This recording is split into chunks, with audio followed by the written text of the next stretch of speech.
Welcome to alpha institute. Okay, મારું નામ Hiran ma'am છે. હું તમારો રસાયણ વિજ્ઞાન કેમિસ્ટ્રી લઈ રહી છું. ઓકે, હવે આપણે આગળના ટોપિક સ્ટાર્ટ કરીએ. લાસ્ટ લેક્ચરની અંદર આપણે ભૌતિક બધી પ્રક્રિયાઓ વિશે ભણી લીધું હતું. આજે આપણે રાસાયણિક પ્રક્રિયાઓ વિશે ભણીશું. આપણું ચેપ્ટર કયું છે? હેલો આલ્કેન અને હેલો એરિન. હેલો આલ્કેન હેલો એરિનની રાસાયણિક પ્રક્રિયામાં સૌથી પહેલું કેન્દ્રરહિત વિસ્થાપન પ્રક્રિયા વિશે ભણીશું આપણે. ત્યારબાદ વિલોપન અને છેલ્લે ધાતુ સાથે પ્રક્રિયા, જે આપણે લાસ્ટ લેક્ચરની અંદર 8મા નંબરના લેક્ચરમાં આપણે ડિસ્કસ કરી લીધું હતું કે આપણે આ વિશે આપણે ભણીશું આજે. ક્લિયર? હવે આપણે અત્યારે સ્ટાર્ટ કરી રહ્યા છીએ. સૌથી પહેલા હેલો આલ્કેનની રાસાયણિક પ્રક્રિયાઓ. ક્લિયર? એની અંદર સૌથી પહેલા આપણે જોઈએ કેન્દ્રરહિત વિસ્થાપન પ્રક્રિયાઓમાં કે એની અંદર ભણ્યા આપણે એ પ્રમાણે જો પહેલા આપણે વ્યવસ્થિત મસ્ત કલર લઈ લઈએ. ફાઇન, ચલો જો સૌથી પહેલા તો કેન્દ્રરહિત વિસ્થાપન પ્રક્રિયા. ઓકે, આ એની અંદર બીજી શું, એની અંદર બે વસ્તુઓ છે, SN2 અને SN1 પ્રક્રિયા. બોર્ડ માટે મોસ્ટ આઈએમપી છે, તૈયાર કરજો. અત્યારથી લખીને કરશો તો બોર્ડ એક્ઝામ તમને પરફેક્ટ થઈ જશે. ઓકે, પછી વિલોપન પ્રક્રિયાઓ અને છેલ્લે ધાતુ સાથેની પ્રક્રિયા. એમાં સૌથી પહેલા આપણે જોઈશું કેન્દ્રરહિત વિસ્થાપન પ્રક્રિયાઓ. આપણે 11મા ધોરણમાં ભણી ગયા હતા કે કેન્દ્રરહિત પ્રક્રિયા. 11મું તો શું ઠીક છે, આપણે જ્યારે આગળના લેક્ચરની અંદર આપણે ડિસ્કસ કર્યું હતું કે કેન્દ્રરહિત પ્રક્રિયા કેવો હોય છે. તો સૌથી પહેલા આપણે થોડુંક જોઈ લઈએ કે કેન્દ્રરહિત પ્રક્રિયકો ખરા એ કઈ જગ્યાએ હોય છે. તો ઇલેક્ટ્રોન ધનિક સ્પીસીસ તરીકે બી એને હોય છે, કે ઇલેક્ટ્રોન ધનિક સ્પીસીસ હોય છે. નોર્મલી આપણે 11મા ધોરણમાં એવું ભણી ગયા હતા કે કેન્દ્રરહિત પ્રક્રિયકો એ ઇલેક્ટ્રોન ધનિક સ્પીસીસ હોય છે. ઇલેક્ટ્રોન ધનિક એટલે કે શું હોય છે? ત્યાં પોઝિટિવ એટલે કે લોકો જો ઇલેક્ટ્રોન ભરપૂર હોય છે. હવે એ કઈ જગ્યાએ હુમલો કરશે? આપણે આગળ ભણ્યા તે પ્રમાણે કે કેન્દ્રરહિત પ્રક્રિયા કે ઇલેક્ટ્રોન ધનિક હોય છે, એ નોર્મલી કઈ જગ્યાએ હુમલો કરે છે? કે જે જગ્યાએ ઇલેક્ટ્રોનની ઉણપ હોય. ખબર પડી છોકરાઓ કે કેન્દ્રરહિત પ્રક્રિયકો શું હોય છે? ઇલેક્ટ્રોન ધનિક હોય છે. ઓકે, ને જે જગ્યાએ ઇલેક્ટ્રોનની ખામી હોય એટલે કે ઉણપ હોય ત્યાં એ શું કરશે? પ્રક્રિયાર્થી અણુના જે જગ્યા ભાગમાં ઇલેક્ટ્રોનની ઉણપ હોય ત્યાં તે શું કરે છે? હુમલો કરે છે. જો તો કેન્દ્રરહિત પ્રક્રિયકો ઇલેક્ટ્રોન ધનિક સ્પીસીસ હોય છે, તેથી તેઓ પ્રક્રિયાર્થી અણુના કયા ભાગ ઉપર? ઇલેક્ટ્રોન ઉણપ વાળા ભાગ ઉપર શું કરે છે? હુમલો કરે છે. ક્લિયર? ઓકે, અને જેથી આવી પ્રક્રિયાઓ જે હોય છે એમાં જે કેન્દ્રરહિત પ્રક્રિયક એ કયા? પ્રક્રિયાર્થીના અણુમાં પહેલેથી જ આપણે જોઈ લઈએ. અણુમાં શું હોય છે? હાજર રહેલા છે. ફરી એક વાત કહું છું કે ઓકે ફાઇન છોકરાઓ, આપણે શું કીધું હતું કે કેન્દ્રરહિત વિસ્થાપન પ્રક્રિયાઓ કેવી હોય? કે કેન્દ્રરહિત પ્રક્રિયકો ખરા એ ઇલેક્ટ્રોન ધનિક હોય છે. જે જગ્યાએ પ્રક્રિયાર્થીના જે ભાગમાં ઇલેક્ટ્રોનની ઉણપ હોય એની પર શું કરે છે? હુમલો કરે છે. એની અંદર તો એવી જે પ્રક્રિયાઓ હોય છે એમાં જે કેન્દ્રરહિત પ્રક્રિયકો ખરા એ પ્રક્રિયાર્થીના અણુમાં પહેલેથી જ શું હોય છે? હાજર રહેલા હોય છે. માટે એ શું કરશે? કેન્દ્રરહિત પ્રક્રિયકનું વિસ્થાપન કરે છે. કેન્દ્રરહિત પ્રક્રિયકનું વિસ્થાપન કોણ કરે છે? તો કોણ કરશે? કેન્દ્રરહિત પ્રક્રિયકો. આ વર્ડ તમને સિમિલર લાગે છે કે કેન્દ્રરહિત પ્રક્રિયકો એ ઇલેક્ટ્રોન ધનિક સ્પીસીસ હોય છે. તે કયા? પ્રક્રિયાર્થીના અણુઓના ઇલેક્ટ્રોન ઉણપ વાળા ભાગ ઉપર હુમલો કરે છે. જે પ્રક્રિયાર્થીના અણુના ભાગમાં અગાઉથી હાજર હોય છે, જેને કારણે શું થશે? કેન્દ્રરહિત પ્રક્રિયકનું શું કરે છે? વિસ્થાપન કરે છે. ક્લિયર? ઓકે, તેને કઈ પ્રક્રિયા કહે છે? કેન્દ્રરહિત વિસ્થાપન પ્રક્રિયા કહે છે. કોનું વિસ્થાપન થાય છે? કેન્દ્રરહિત પ્રક્રિયકનું વિસ્થાપન થાય છે. તો તમને એમ થાય કે આ શું? તો ફરી વખત કહું છું હું તમને છોકરાઓ, કેમ આ વસ્તુ પર્ટિક્યુલરલી વારંવાર કહેવામાં આવે છે? બીકોઝ ઓફ એના ઉપરથી તમને આની અંદર તમને આ તો ટેબલ જ છે ને, શું યાદ કરવાનું?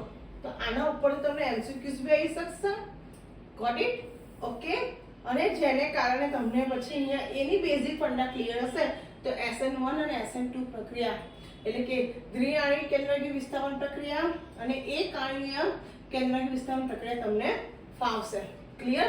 એટલા માટે હવે જો સ્પીડમાં એ વસ્તુ તમને ફરીથી રિપીટ કરી દઉં છું કે કેન્દ્રકી વિસ્થાપન પ્રક્રિયા કોને કહે છે કે જો કેન્દ્રકી પ્રક્રિયકો ખરા એ કઈ જગ્યાએ હુમલો કરશે. કેન્દ્રકી પ્રક્રિયક એકચ્યુઅલી શું હોય છે? ઇલેક્ટ્રોન ધનિક સ્પીસીઝ હોય છે જે શું કરશે પ્રક્રિયાથી અણુના ઇલેક્ટ્રોનના ઉણપવાળા ભાગ ઉપર શું કરશે હુમલો કરે છે અને એ શું કરશે તેઓ અગાઉથી તેની અંદર પ્રક્રિયામાં કેન્દ્રકી પ્રક્રિયક એ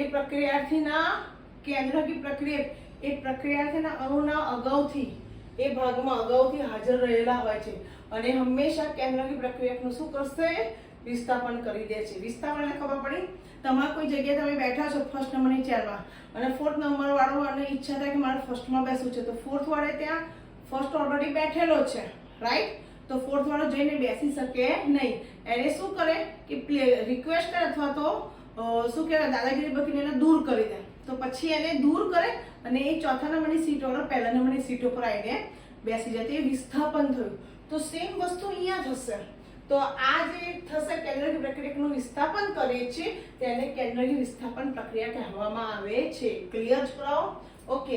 અને આ પ્રક્રિયાઓ હંમેશા હેલો આલ્કેન સંયોજનો કેવા હેલો આલ્કેન સંયોજનો જેમ કે ક્લોરોમિથેન ક્લોરો ઇથેન રાઈટ અથવા તો methyl chloride ethyl chloride IPC નિયમ તરીકે બોલો કે સામાન્ય નામ તરીકે ઇન શોર્ટ એ હેલો સંયોજન કહેવાશે. ઓકે.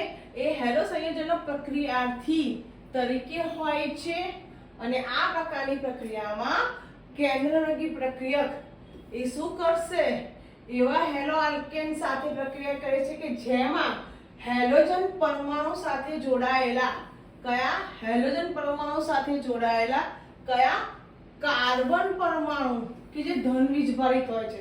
જો હેલોજન સાથે આ એક્ઝામ્પલ જો આ એક્ઝામ્પલ ઓકે કે જે હેલોજન પરમાણુ સાથે જોડાયેલા કાર્બન કે જે આ દેખાય આંશિક ધન વીજભાર કે જે ધન વીજભાર હોય છે. કાર્બન પરમાણુ શું હોય છે આંશિક ધન વીજભાર હોય છે. ઓકે. અને ત્યારે જ એ વિસ્થાપન પ્રક્રિયા થાય છે. કેમ? કારણ કે કેન્દ્રકી પ્રક્રિયા કે શું ઋણ વીજભાર ધરાવે અને હેલોજન પરમાણુ સાથે જોડાયેલો કાર્બન એ કેવો હોય છે આંશિક ધન વીજભાર હોય છે. ઓકે. ક્લિયર? એટલે અહીંયા આની ઉપર એ શું કરશે આ જે છે જો થોડુંક સિસ્ટમથી તમને બતાવો એટલે વધારે આઈડિયા આવે. જો આ આપણે એક્ઝામ્પલ જોઈએ.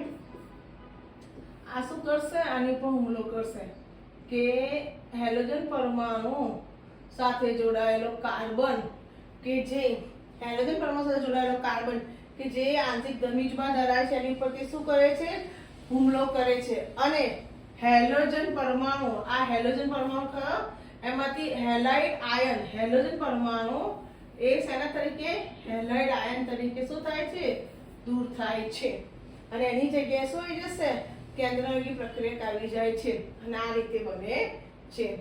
આ રીતે તો હેલોજન પરમાણુ વિસ્થાપન થયું કોના દ્વારા કેન્દ્રકી પ્રક્રિયક દ્વારા અને હેલોજન પરમાણુ આયન સ્વરૂપે શું થઈ જશે દૂર થઈ જશે. ક્લિયર?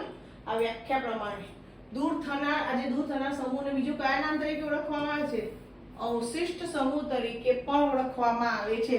તમારે યાદ રાખવાનું દૂર થનાર સમૂહ કોણ છે હેલોજન ઋણ આયન છે. ઓકે. એને દૂર થનાર અથવા તો શું કહેવામાં આવશે એને અવશિષ્ટ સમૂહ તરીકે તેને ઓળખવામાં આવે છે. ક્લિયર? અને આ વિસ્થાપન પ્રક્રિયાથી શરૂ થતું કેન્દ્રકી પ્રક્રિયક દ્વારા આ જે પ્રક્રિયા થઈ એ કેન્દ્રકી પ્રક્રિયા દ્વારા બરોબર પ્રક્રિયક દ્વારા આ પ્રક્રિયા થાય છે એટલે એને આનું વિસ્થાપન કોના દ્વારા થયું કેન્દ્રકી પ્રક્રિયક દ્વારા થયું. એટલા માટે આ પ્રક્રિયાને કેન્દ્રનુરાગી વિસ્થાપન પ્રક્રિયા કહેવામાં આવે છે. કઈ વિસ્થાપન કેન્દ્રનુરાગી વિસ્થાપન. કેમ? વિસ્થાપન કોનું થયું હેલાઇડ આયનનું થયું. કોના દ્વારા કેન્દ્રનુરાગી પ્રક્રિયા દ્વારા. માટે જ એને કેન્દ્રનુરાગી વિસ્થાપન પ્રક્રિયા કહેવામાં આવે છે. ક્લિયર વસ્તુ? ઓકે. હવે જો એ જ વસ્તુ તમને એક એક્ઝામ્પલ આપ્યું છે આ જગ્યાએ કે આ આલ્કાઇલ હેલાઇડ અથવા તો હેલો આલ્કેન બોલાય. અહીં બાજુમાં શું આપ્યું છે? કેન્દ્રકી પ્રક્રિયક આપ્યું છે. ઓકે, તો અહીંયા જે હેલોજન પરમાણુ અહીંયા જે આલ્કાઇલ સાથે જોડાયેલો છે તે કયું સંતુલન ધરાવે છે? આ કાર્બન કેવો હોય છે? sp દીધા કે એક્ઝામ્પલ કરીએ આપણે આમ તો CH3Cl. તો આ જે કાર્બન જોડાયેલો છે કયું સંતુલન ધરાવે છે? sp3. દેખો sp3 હેલોજન પરમાણુ કયા કાર્બન સાથે જોડાયેલો છે? sp3 સમૃદ્ધ. તમે કેવી રીતે કહી શકો છો? તો એ દેખાય છે સિંગલ એકલ બંધ છે માટે sp3 સમૃદ્ધ કાર્બન સાથે જોડાયેલો છે. ઓકે, સી અહીંયા છે જોડાયેલો છે. પેલાની જેમ પેલું એક્ઝામ્પલ તો આવી છે માટે હેલો અને બોલે હેલો આલ્કેન સંયોજનોના આપણે કેટલાક અલગ અલગ કેન્દ્રક વિસ્થાપન પ્રક્રિયકો છે એની સાથે અમુક નિપજ મળશે, નીચેના ટેબલમાં જોઈશું.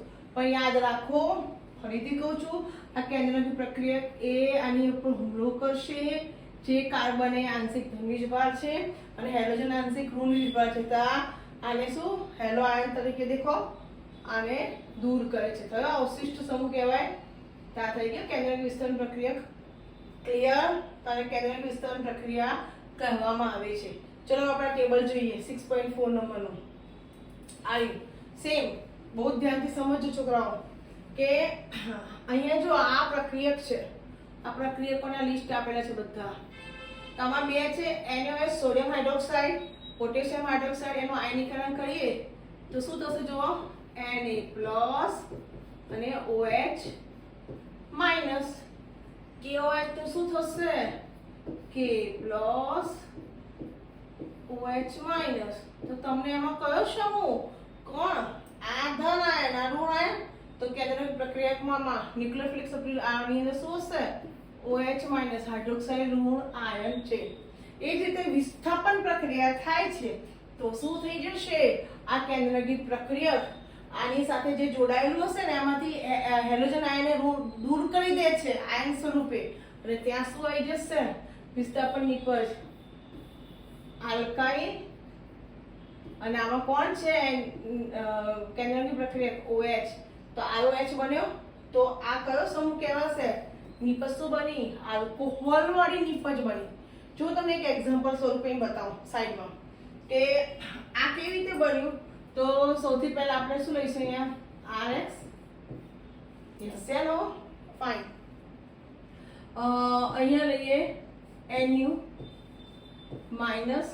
ઓકે, તો gives શું થશે? આ હેલોજન આયન ઋણ થશે તો RNU ભેગા થઈ જશે ન્યુક્લિયોફિલિક અને X માઈનસ સ્વરૂપે દૂર થાય. ક્લિયર? હવે આ જ વસ્તુ હું તમને એમ થાય કે આ તો ફોર્મ્યુલા જ છે ને. હવે આપણે આલ્કોહોલ વાળું કેવી રીતે થઈએ?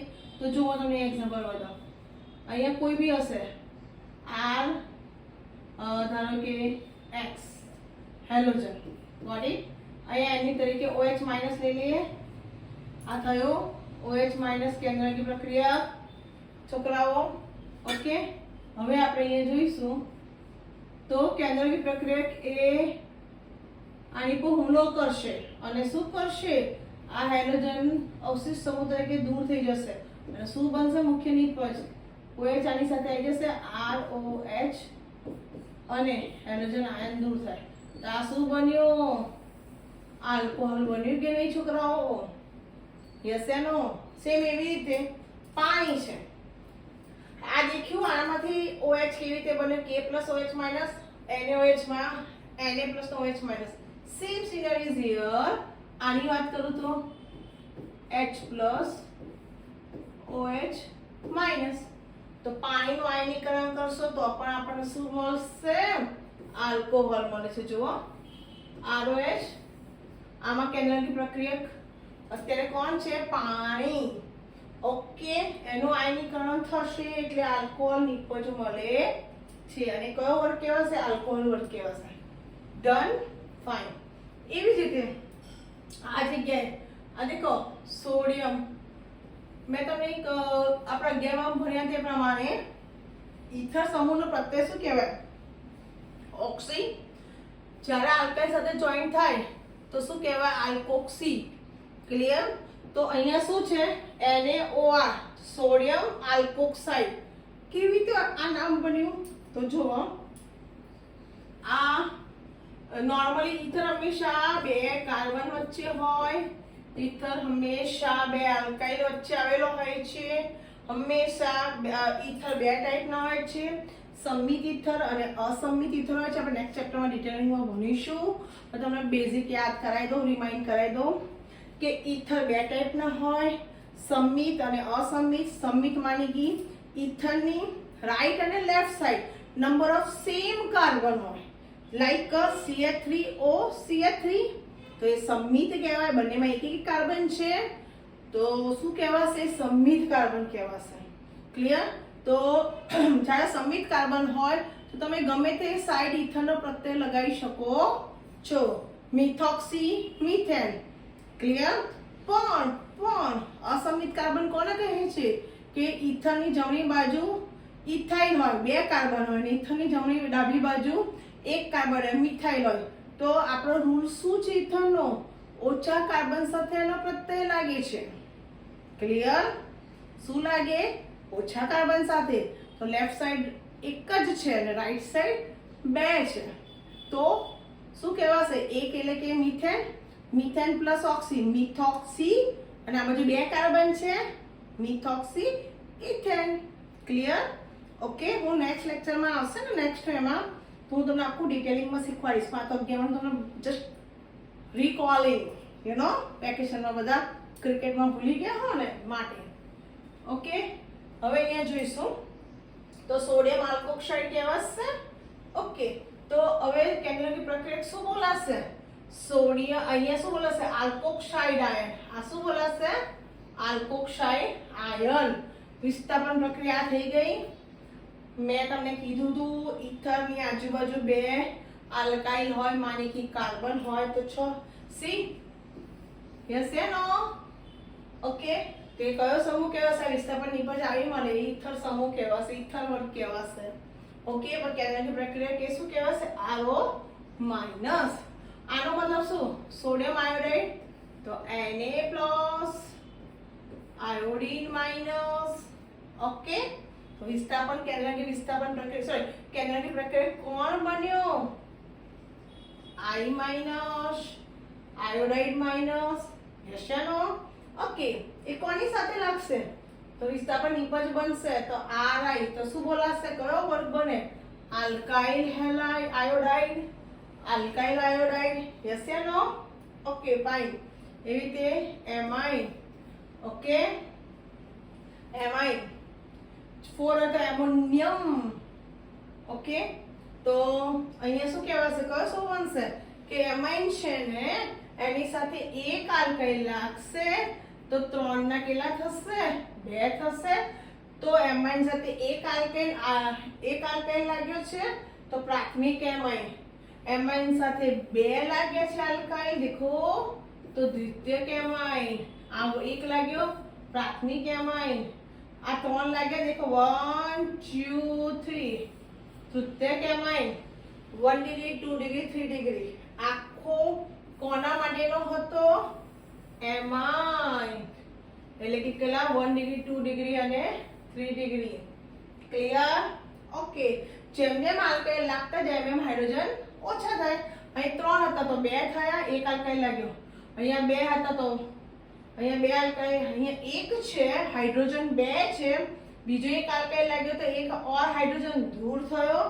તો એક જ દેખાય છે ને પણ અહીંયા ઓલરેડી 2 છે 2 આલ્કાઇલ છે ને એક હાઇડ્રોજન છે અહીંયા લાગશે અહીંયા તમારે એક અહીંયા n લખવાનું રહી ગયું છે જો છોકરાઓ આની જગ્યાએ આવું લખાશે તમે સુધારી દેજો R dash R double dash અને NH અહીંયા n ખવાઈ ગયો છે ઓકે તો શું થશે આ બે તો છે જ ને આ ત્રીજો આલ્કાઇલ લાગ્યો એટલે આ H શું થઈ ગયો દૂર થઈ ગયો દેખો એક n છે કે નહીં અહીં મિસ્ટેક છે પ્લીઝ સુધારી દેજો ઓકે આટલી મોટી બુક થાય તો થોડી બાય મિસ્ટેક હોય બી ખરી નોટ ટુ વરી આપણે સુધારી દીધું ગોટ ઇટ ચલો આને શું કહેવાય KCl ને શું બોલાય પોટેશિયમ સાયનાઇડ તમે જોજો આની અંદર CN છે ને તો આમાં બે ગ્રુપ છે, સાયનાઇડ અને નાઇટ્રાઇલ બંને સમાવેશ છે, પોટેશિયમ KCN. હાઉ તમને ખબર છે કેવી રીતે? તમને એમ થાય ક્યારે સાયનાઇડ બોલાય ક્યારે નાઇટ્રાઇલ બોલાય? 11th માં ભણી ગયા છે, હું તમને એક વખત યાદ કરાવી દઉં. ક્લિયર? આનો મતલબ શું છોકરાઓ?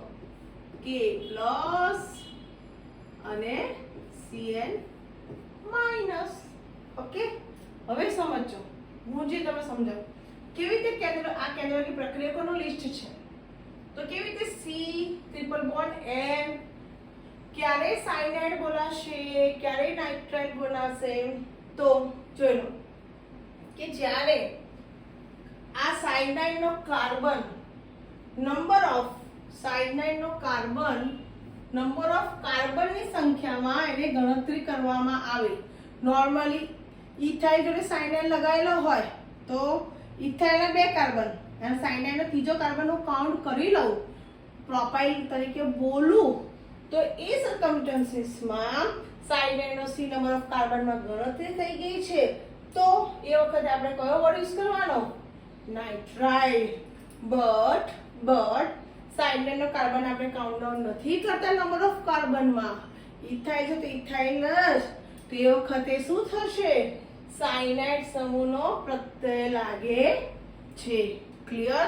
અગેન રિપીટ કરું છું કે જ્યારે કોઈ બી નંબર ઓફ કાર્બન હોય એમાં સાયનાઇડના કાર્બનને નંબર ઓફ કાર્બનની કાઉન્ટિંગમાં ગણીએ છીએ તે વખતે કયો સમૂહ બોલાશે? નાઇટ્રાઇલ. બટ નંબર ઓફ કાર્બનની અંદર સાયનાઇડના કાર્બનની ગણતરી નથી કરતા તો કયો વર્ડ યુઝ થશે? સાયનાઇડ. ક્લિયર? ગુડ. હવે ચલો અહીંયા આવી જાઓ. સેમ એવું એક્ઝામ્પલ, સિલ્વર સાયનાઇડ અહીંયા છે, CN છે ને, કેન્દ્રની પ્રક્રિયા શું થશે? AgCN, silver cyanide. જ્યારે અહીંયા આ જે છે ને આ લિસ્ટમાં વિસ્થાપન નિપજ તરીકે આપણને શું મળશે? તો સમજજો છોકરાઓ, અહીંયા આ અલ્કાઇલ આની અંદર પહેલો ના બીજા કાર્બન જોડે N લાગેલો છે, આવું હશે. જો બેટા હું આનું લખું અહીંયા, તમને વધારે થોડુંક આઈડિયા આવી જશે કેમ આઈસો વર્ડ યુઝ કર્યો. C triple bond. ઓકે, તો જુઓ આઈસો વર્ડ ક્યારે બોલાય? કે જ્યારે આ સાઇડનો કાર્બન નંબર ઓફ કાર્બનનો કાઉન્ટ કરી લો. Okay fine. તો પહેલો અહીંયા હશે અને બીજા કાર્બન જોડે N લાગ્યો છે તો આઈસો નાઇટ્રાઇલ. સાઇડના કાર્બનને નંબર ઓફ કાર્બનમાં કાઉન્ટ કરી લઉં તો શું કહેશે? બીજા કાર્બન ઉપર લાગે તો આઈસો નાઇટ્રાઇલ. આપણે સમજાય તો અહીંયા આવી ગયું એક્ઝામ્પલ. ક્લિયર થઈ ગયું? ફાઇન. એવી જ રીતે આ આઈસો નાઇટ્રાઇલ છે અને એ જ રીતે હવે આપણે બીજું જોઈએ, પોટેશિયમ નાઇટ્રાઇટ. આને પોટેશિયમ એનો પ્રોનો શું કહેવાય? નાઇટ્રાઇટ. એને સિમ્બોલિક આ કેન્દ્રની પ્રક્રિયા છે. ઓકે, એને સિમ્બોલિક રિપ્રેઝન્ટેશન આવી રીતે થાય કે નાઇટ્રોજનની એક કાર્બન સાથે ડબલ બોન્ડ અને બીજા કાર્બન સાથે સિંગલ બોન્ડ. ઓકે, એકલ બંધ. અને જ્યાં એકલ બંધ હોય એ ઓક્સિજન ઉપર શું કહેવાય? Minus sign. કેન્દ્રની વિસ્તાર પ્રક્રિયકની સાઇન માઇનસ. ઓકે, તો નાઇટ્રાઇટ થઈ ગયો. જ્યારે અહીંયા વિસ્થાપન નિપજ જેવી એનાથી શું બનશે? આ જ્યાં મેં શું કીધું હતું કે જ્યાં ઇલેક્ટ્રોનની ઉણપ હોય, ઇલેક્ટ્રોનની ઉણપ આ ઓક્સિજન કે ઓક્સિજન સાથે, તો અહીંયા જ્યાં માઇનસ છે એ ત્યાં ઇલેક્ટ્રોનની ઉણપ હોય એની સાથે લાગશે તો શું થયું? R સિંગલ ઓ હતો ત્યાં એટલે ટૂંકમાં અહીંયા R લાગી ગયો તો આને શું બોલાશે? Alkyl NO2 nitrite. Done? Clear? Fine. Same વસ્તુ અહીંયા જો સિલ્વર નાઇટ્રેટ, પોટેશિયમ નાઇટ્રેટ હતું, સિલ્વર નાઇટ્રેટ. તો અહીંયા કેવું હતું સાંભળજો, સિલ્વર નાઇટ્રેટ આપ્યું છે તો આ ઓક્સિજનમાં તમને દેખાય ઉપર 2 ડોટ છે. આ જે 2 ઇલેક્ટ્રોન આપ્યા છે અહીંયા આપણને જુઓ, બરાબર? એ શું કહેવાય? કોઈની સાથે એને બંધ બનાવ્યો નથી. ઓકે, એ અયુગ્મિક ઇલેક્ટ્રોન કહેવાય. કોઈની સાથે જોને બંધ બનાવેલો નથી, કોઈની સાથે પેર કરી નથી. ઓકે, તો શું કહેવાશે? જ્યારે આ કેટલિક પ્રક્રિયક છે એ આપણે કોની સાથે, કોઈ પ્રક્રિયક સાથે, કોઈ પ્રક્રિયાથી કોઈ હુમલો કરે છે ત્યારે કઈ નિપજ બનાવે છે? તો શું કરશે? અહીંયા સિલ્વર જતા રહેશે, દૂર થઈ જશે આ NO2 અને આ બે ઇલેક્ટ્રોન ખરા, કારણ કે જ્યાં ઇલેક્ટ્રોનની ઉણપ હોય આના બદલે એક બંધ કહેવાય. બે ઇલેક્ટ્રોન ભેગા થાય તે જો આ નહીં, તમને વ્યવસ્થિત બતાવો. આ બે ઇલેક્ટ્રોનનો મતલબ શું? અરે કેમ આવું થાય છે ભાઈ? હા દેખાય છે? આ બે ઇલેક્ટ્રોનનો મતલબ શું? બે ઇલેક્ટ્રોન એટલે સિંગલ બોન્ડ બને. ક્લિયર? ઓકે. તો શું થશે અહીંયા? આ જગ્યાએ અહીંયા આલ્કાઇલ લાગે એટલે નાઇટ્રેટ દૂર થઈ જશે, NO2. તો શું કહેવાય? Nitro alkane. શું બોલે છે આના? Nitro alkane. ઓકે. પછી આ દેખો C ડબલ O એટલે શું કહેવાય? કયો સમૂહ કહેવાય? મેં તમને આપણા અગિયારમાં આપણે ભણી ગયા છે. COOR. કયો સમૂહ કહેવાશે છોકરાઓ? એસ્ટર. એનો પ્રત્યય શું? હું કરાઈશ તમને આગળના લેક્ચરમાં, જોજો. નેક્સ્ટ હું બધા સમૂહ એમાં ડિટેલિંગમાં આવતા જશે. 11 રિકોલિંગ કરાઈશ ને એની પ્રેક્ટિસ બી કરાઈશ, પછી આપણે ચેપ્ટર સ્ટાર્ટ કરીશું. ઓકે. એસ્ટર પ્રત્યય શું કહેવાશે? બોલો છોકરાઓ. O8. ઇથેનોલ જેમ અક્ષય હતો ને એવી રીતે એસ્ટરનો પ્રત્યય શું કહેવાય? O8. ક્લિયર? ચલો જુઓ અહીંયા બહુ ધ્યાનથી સમજજો કે જ્યારે અહીંયા શું કહેવાય? આલ્કાઇલ સિલ્વર, આ દેખાય છે અહીંયા સિલ્વર અને COO એસ્ટર. ઓકે. અહીંયા આપ્યું છે જ્યારે આ શું કહેવાશે? કેટલિક પ્રક્રિયક. આ COO AG. આ જે છે ને આ બધા પ્રક્રિયકો અને આ કેટલિક પ્રક્રિયક, તો એમાંથી શું થઈ જશે આપણી જોડેથી? અહીંયાથી સિલ્વર દૂર થઈ જશે. તો આ કેટલિક પ્રક્રિયક, તો આ આલ્કાઇલ COO માઈનસ, જ્યારે તે કેન્દ્રકી પ્રક્રિયક જ્યાં ઇલેક્ટ્રોનની ઉણપ હોય ત્યાં હુમલો કરશે. કેન્દ્રકી પ્રક્રિયક જ્યાં ઇલેક્ટ્રોનની ઉણપ હોય, એટલે કે ઇલેક્ટ્રોન ધની કે જ્યાં ઉણપ હોય ત્યાં હુમલો કરે છે, તો શું થશે? અહીંયા આવી જશે, અહીંયા આલ્કાઇલ એની સાથે જોઈન થશે.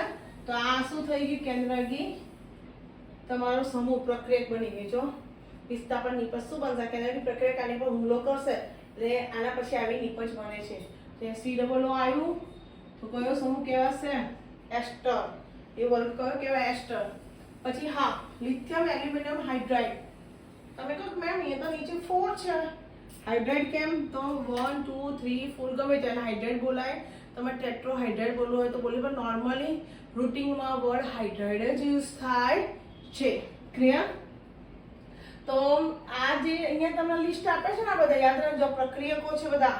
આ કેન્દ્રકી પ્રક્રિયક છે, આ કેન્દ્રકી પ્રક્રિયક લિથિયમ એલ્યુમિનિયમ હાઇડ્રાઇડ જે પ્રક્રિયક છે એમાંથી કેન્દ્રકી પ્રક્રિયક કોણ? H- એ જ્યારે નિપજ કઈ બનશે? આ વિસ્થાપન નિપજ. તો આ જગ્યાએ H એટલે હાઇડ્રો, H એટલે હાઇડ્રોકાર્બન. કેમ કાર્બન મેં વડે યુઝ કર્યો? તમે અત્યાર સુધી કે મેડમ આલ્કાઇલ આલ્કેન બોલતા હતા, આલ્કાઇલ બોલતા હતા, પણ અહીંયા શું થશે? આ H એટલે હાઇડ્રો અને આલ્કાઇલમાં કાર્બન હોય છે એટલે હાઇડ્રોકાર્બન. તો એ વખતે કયો વર્ગ બનશે? હાઇડ્રોકાર્બન વર્ગ બને છે. ક્લિયર? હવે આપણે નેક્સ્ટ જોઈએ. અહીંયા મેટલ ધન આયન છે. આલ્કાઇલ મેટલ ધન આયન એટલે કે આ જે આપે ને એ પ્રક્રિયકો છે એમાંથી અહીંયા આલ્કાઇલ માઇનસ, કેન્દ્રકી પ્રક્રિયક માઇનસ. મેં તમને કીધું હતું કેન્દ્રકી પ્રક્રિયક સિમ્બોલ આવો હોય. ઓકે. એટલે માઇનસ. કોઈ આલ્કાઇલ સાથે પ્રક્રિયા કરે ત્યારે વિસ્થાપન નિપજ આવી મળી. ઓકે. આ ડેસ્ટે કયો સમૂહ બન્યો? આલ્કેન સમૂહ બને છે. તો તમને એમ થાય કે મેડમ આમાં શું? તો આમાંથી કેટલી બધા MCQs મળ્યા.